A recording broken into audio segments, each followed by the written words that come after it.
kehadiran Bapak Ibu sangat penting, dan kami berharap Bapak Ibu akan menjadi speakernya Papua 6 ini untuk menyuarakan kepada semua masyarakat di Indonesia ini, inilah Papua yang sebenarnya, tidak seperti yang biasa di blow up di media ya. Papua ini tidak aman, Papua ini yang termiskin, Papua ini yang IPM-nya terendah ya.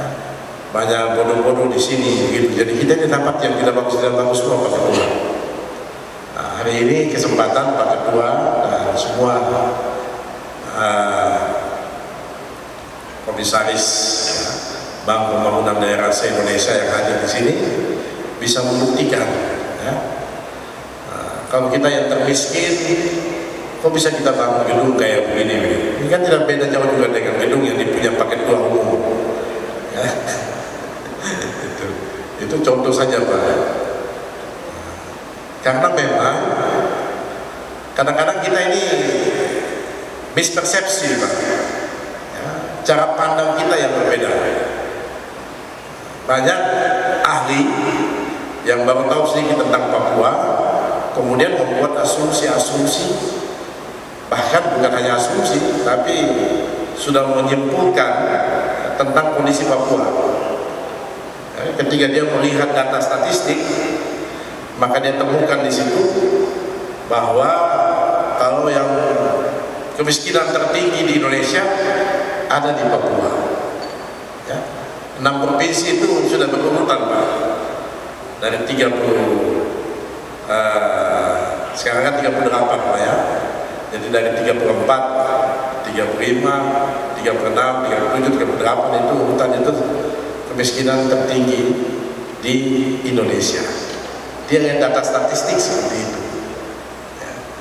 Tapi dia tidak telusuri lebih jauh ya, kenapa itu data statistik seperti itu.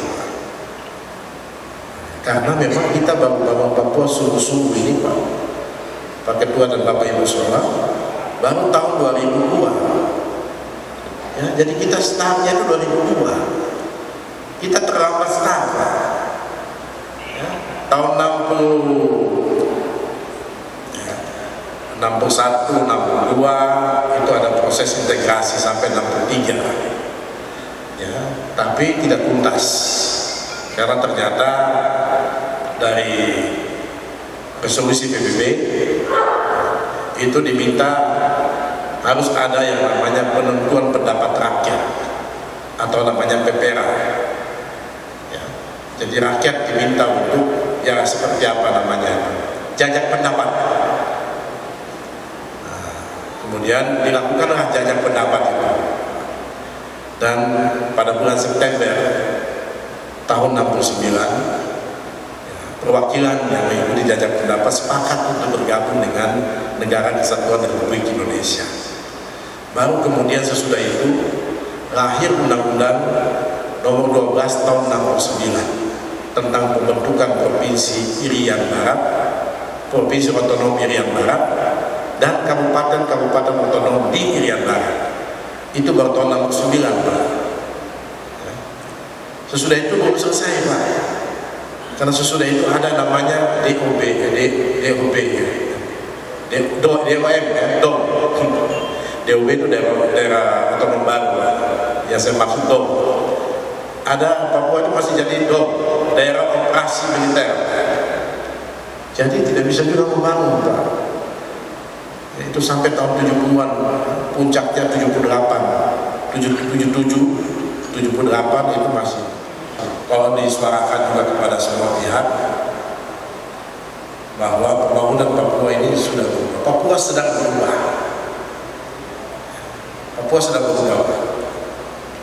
Hari ini dari BI menargetkan ya, kalau di tahun 2024 triwulan pertama 2024 ini pertumbuhan ekonomi kita di Papua ini, kalau di Papua induk dengan 4 kabupaten provinsi itu sudah 5,3 sampai 5,7%. Kami di Papua Barat dan Papua Barat Daya antara 3,9 sampai 4,2%. Ketika COVID kemarin Pak, semua daerah itu mengalami kontraksi. Papua satu-satunya yang tumbuh positif, ya. Jadi menjanjikan Pak. Khusus di Papua Barat Daya, selain kami punya Raja Ampat yang sudah menjadi milik dunia, karena beberapa waktu lalu saya pergi ke Maroko untuk menerima piagam dari UNESCO bahwa Raja Ampat itu sebagai geopark dunia, ya. Sudah ditetapkan Raja Ampat sebagai geopark dunia. Kami juga punya minyak dan gas. Jadi di sini ada Pertamina, ada Tangguh, ya. Kemudian selain itu ada Petrogas, ya. Kita juga punya potensi yang lain. Di Raja Ampat sana ada satu pulau namanya Pulau Gak, itu nikel Pak, sudah beroperasi. Pulau Gak itu BUMN, ya. Itu ada di sana, di Raja Ampat, Kepulauan Raja Ampat, tepatnya di Pulau Gak. Jadi satu pulau itu semua nikel, Pak. Kemudian kita juga punya potensi laut ikan. Di Tambrau itu Pak Ketua, berdasarkan hasil penelitian teman-teman di kelautan, bahwa ada semacam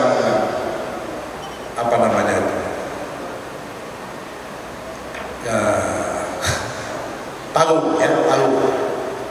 Nah, di situ tempat berputarnya ikan dari Pasifik. Jadi dia putarnya situ dong, kembali lagi ke Pasifik. Itu ada di Tambrau.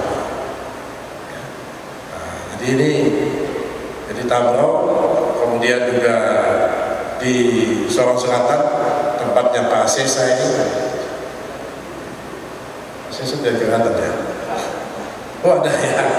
Ini kampungnya Pak Sesa itu dikenal dengan 1001 sungai. Jadi banyak sekali sungainya. Ya, itu potensinya juga luar biasa. Ya, sagu yang terbesar di tanah Papua itu ada di tempatnya Pak. Kita punya pabrik sagu di sana, pabrik sagu. Jadi kalau Bapak Ibu ada yang mau bisnis tepung sagu, bisa. Ya, sudah di packing, ada yang 5 kilo, ada yang 2 kilo, ada yang 50 kilo, itu sudah siap untuk dipasarkan. Supaya sehat Pak tadi, karena menurut kedokteran itu yang merusak kita ini terutama beras, Pak, nasi. Sesudah nasi ternyata di atasnya nasi itu ada tepung, ya. Di atas tepung itu ada gandum, nah, baru yang paling bagus sagu, ya. Ini kata para ahli gizi gitu. Nah, ada sagu luas, hutan sagu terbesar di Papua ini ada di tempatnya Pak Sesa ini. Kita juga punya Mebrat, itu juga gunung, ya. Ada danau-danau yang indah di sana. Jadi ini hamparan ini semua punya, ya makanya lagunya itu penuh misteri gitu. Ada lagu kita juga itu, tanah Papua ini tanah yang penuh misteri. Ya, jadi semakin kita dalami baru kita kelihatan itu. Kalau kita lihat di permukaan saja ya tidak nampak. Karena itu kita harapkan Bapak Ibu tolong disebarluaskan itu. Nah, kemudian yang kedua, ya kami juga berharap Bapak Ibu ya sungguh-sungguh tadi kegiatan ladies ya pasti datang ke UMKM kita, ya berarti ada setoran-setoran juga begitu di UMKM. Terima kasih Pak. Karena beda kalau ibu-ibu itu lebih cepat Pak. Kalau bapak-bapak banyak pertimbangan, jadi cocok kalau bapak-bapak duduk di sini, ibu-ibu yang jalan ke sana. Jadi pasti ibu-ibu lebih royal gitu lah, tidak apa-apa lah, biar UMKM kita juga bisa mendapatkan manfaat dari pertemuan ini. Nah, yang ketiga, yang terakhir Bapak Ibu, Ya, kalau datang sekali ini tidak cukup Pak Ketua, ya, harus datang 2-3 kali baru kelihatan, ya. Termasuk juga semakin nampak nanti apa yang bisa dikembangkan di sini, bisa bermitra juga dengan Bank Papua, kemudian bermitra dengan pemerintah kita siap untuk bekerja sama, karena banyaknya. Yang paling terakhir sedikit saja informasi, sudah 2 bulan terakhir ini Pak, Papua Barat Daya ini termasuk provinsi yang inflasinya terbaik di Indonesia. Ya, kita mudah-mudahan bisa bertahan sampai 3 bulan ke depan, ya, sampai 5 bulan ke depan. Jadi saya mau mengakhiri ini dengan pantun juga, ya. Sebelum dibuka, ya, tutup itu baru dibuka. Jadi supaya terkenang itu bagaimana kita jadi ada pantun ini cakapnya, ya.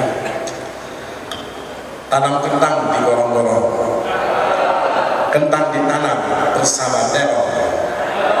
Selamat datang di Sorong, semoga semangat makin terdorong.